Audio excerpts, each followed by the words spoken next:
नमस्कार दोस्तों, आप सभी का स्वागत है आपके अपने YouTube channel ITI platform IQ पर।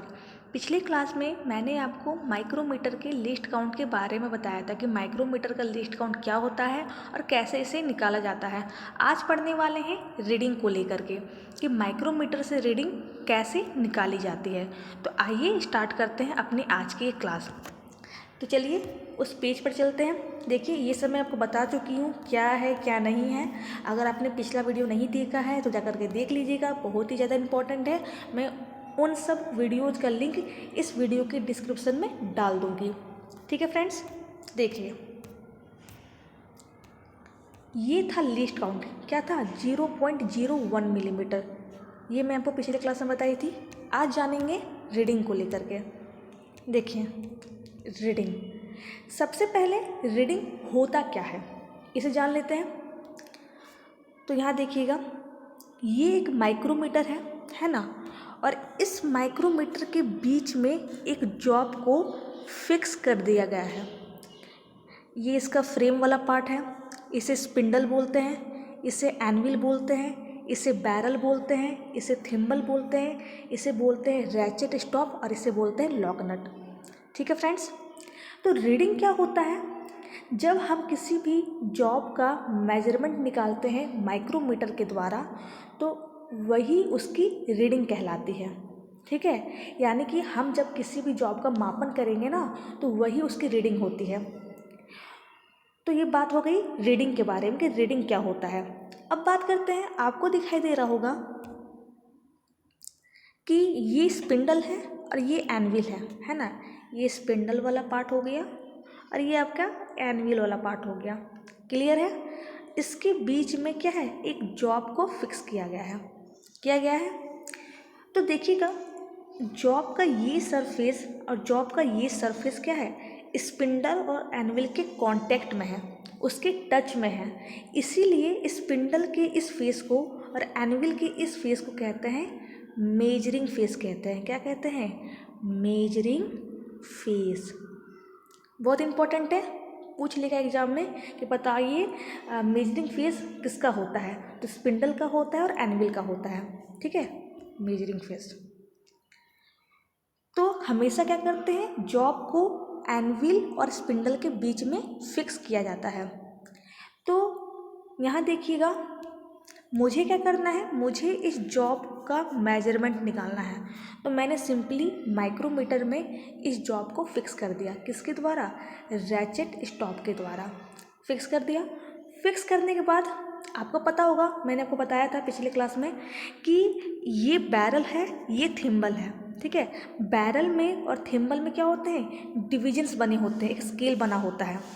तो जब हम किसी भी जॉब को फिक्स करेंगे ना तो बैरल में और थिम्बल में कुछ रीडिंग बन जाता है। क्या बन जाता है? रीडिंग।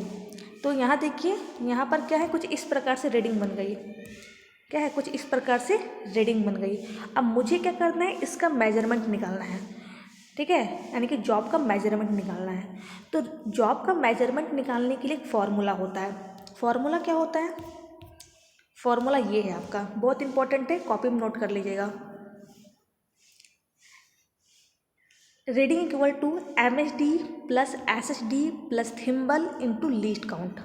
ठीक है, ये MHD क्या है तो आपको मैं बता चुकी हूँ कि MHD का फुल फॉर्म होता है मेन स्केल डिवीजन और SHD का फुल फॉर्म क्या होता है, सब स्केल डिवीजन। मैंने कहा था ना कि एक मेन स्केल डिवीजन बराबर कितना होता है, 1 मिलीमीटर होता है ना।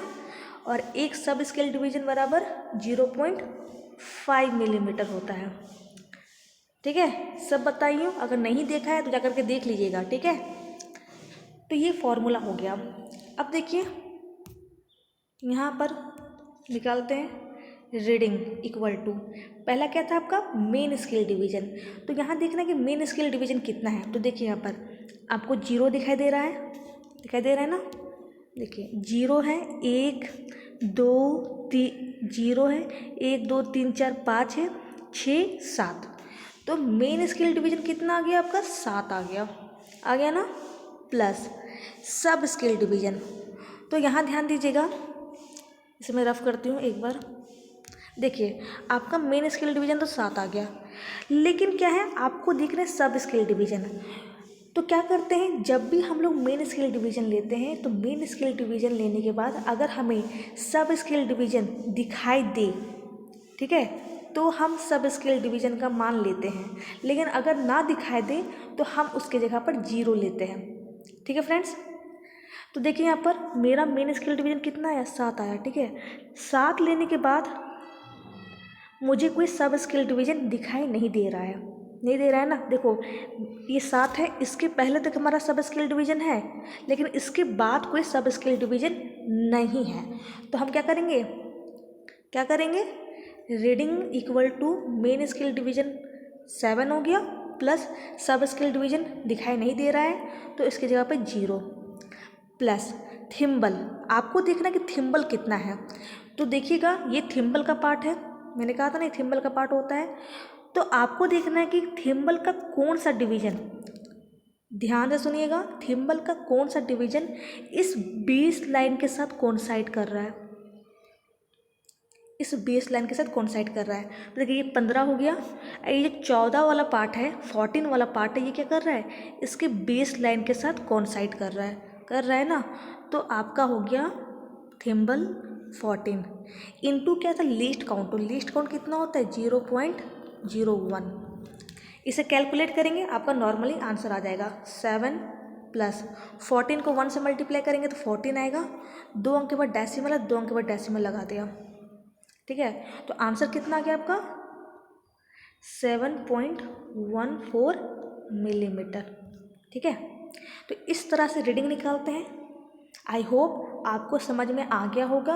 अगर नहीं आया है रीडिंग कैसे निकाला जाता है तो आप कमेंट बॉक्स में कमेंट कीजिएगा। अगले क्लास में आपको मैं 1-2 और रीडिंग निकाल के बताऊंगी कैसे रीडिंग निकालते हैं। तो फ्रेंड्स, अगर आपको आज का वीडियो अच्छा लगा हो तो वीडियो को लाइक करना, अगर नए हो तो चैनल को सब्सक्राइब करना। अगर आपको ITI से रिलेटेड इन्फॉर्मेशन पाने हो, स्टडी मटेरियल्स पाने हो और नई वैकेंसी के अपडेट पाने हो तो हमारे चैनल से जुड़े रहना। थैंक यू, जय हिंद।